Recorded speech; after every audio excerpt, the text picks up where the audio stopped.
वरून 3 प्रोडक्ट्स मागवले होते, तर त्याचीसुद्धा डिलिव्हरी आजच मला भेटली होती. आणि थोप नाही जीवाला, त्याच्यामुळे आपण ते लगेचच खोलून बघणार आहोत त्याच्यामध्ये मी काय आहे. तर बघा, ही माझी फालतूची एक्साइटमेंट की ह्याच्यामध्ये काय आहे, काय आहे. काही नाही आहे, मला माहिती आहे ह्याच्यामध्ये काय आहे, तरीसुद्धा फालतूची एक्साइटमेंट.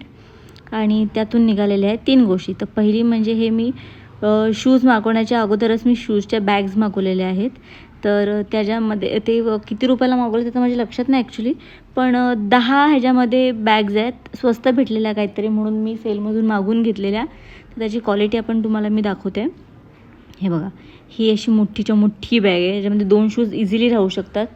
पण तुम्ही एकच ठेवा जर त्याची तुम्हाला ही बॅग व्यवस्थित ठेवायची असेल तर. आणि अशी तिला हे अशी दोरी आहे फिट्ट करायला, त्याला काय म्हणतात ते नाही मला माहिती. तर असं हे फिट्ट करू शकतो आपण त्याच्यामध्ये. तर परत टाकत नाही मी, बाजूला ठेवते. दुसरं प्रोडक्ट म्हणजे मागवलं आहे हे प्लिक्सचं रोजमेरी वॉटर, जे ही माझी दुसरी बॉटल आहे आणि त्याचा इफेक्ट मला खूप चांगला वाटतो. असं लावून ठेवायचं, रूट्सला छान मसाज करायचा. त्याचा पण व्हिडिओ मी तुम्हाला नक्की नंतर दाखवेन. तर हे होतं दुसरा प्रोडक्ट. आणि तिसरं ना युजफुल प्रोडक्ट मी मागवलेलं आहे एकदम छान. तर हे आहे ना जेल कुलिंग पॅचेस आहेत. तर म्हणजे काय होतं, कियानला कधी कधी ताप वगैरे येतो ना, तर त्यासाठी मला हे ऑर्डर करायचं होतं. तर हे मी मागवलं. त्याचे भरपूर फायदे आहेत ॲक्च्युली.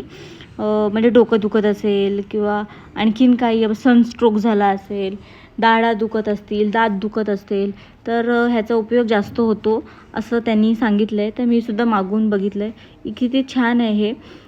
असं जेल असं ते काय म्हणतात त्याला, काय म्हणू शकतो आपण, ते बँडेज कसं असतं तसं असतं ते. आणि ते शांत करतं आपलं डोक्यातलं हीट बीट सगळं ते ॲब्झॉर्ब करतं. आणि त्याला मला जास्त गरज आहे त्याची, त्यामुळे हे मी मागवून घेतलं. तर ह्या 3 गोष्टी होत्या माझ्याकडे. आणि ह्याच्यामध्ये बघा 10 पॅचेस आपल्याला मिळालेले आहेत. आणि स्वस्त आहे, 230 रुपये का 270 रुपये असं काहीतरी त्याचं प्राईज आहे. त्यात मी तुम्हाला नंतर सांगेन. जर मला काय समजलं ह्याच्यामध्ये तर मी तुम्हाला नक्की सांगेन. त्यानंतर कढी भात आणि काळ्या वाटाण्याची भाजी खाऊन मी गेली बाजारासाठी. तर बाजारातनं मी काय घेतलं, तर ह्या काकांच्या दुकानातून छान छान पणत्या घेतल्या, रांगोळीचे कलर्स घेतले. घरी आली तर कियान म्हणला, दमला असशील ना, बिस्किट खा. मी म्हणाली नाही. तर तो म्हणला, नको गोस, मी खाईन. हो. तर आणलेल्या पणत्या पाण्यामध्ये त्यांना मी भिजत घातल्या.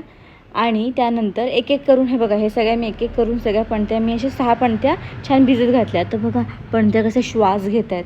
त्यानंतर मला श्वास घ्यायची वेळ होती म्हणून मी चहा केली. त्यानंतर मी कियानला भरवलं आणि छानपैकी कियानने ते खाल्लं असं म्हणू शकतो. आम्ही फ्रेश झालो कियान आणि मी, आणि दिन दिन दिवाळी बोलत आजचा व्लॉग आपण इथे